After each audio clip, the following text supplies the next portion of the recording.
Kita minta dia orang nyanyi boleh? Tapi berduet. Okey? Benda tak dirancang, benda spontan. Okey, dalam masa 30 saat cari pasangan masing-masing. Alright? Cari pasangan masing-masing dan pilih lagu anda yang nak nyanyikan. Lagu apa yang boleh berduet? Okey, sebab kita nak umat Islam yang cemerlang.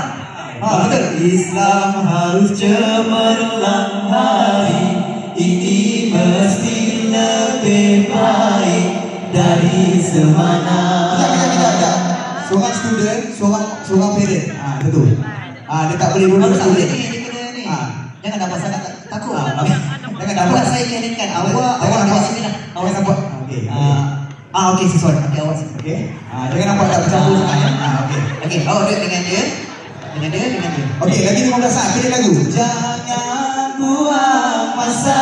Siapa kata kita tidak boleh?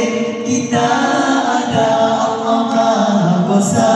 Kita punya kuasa tenaga. Doa sebagai senjata.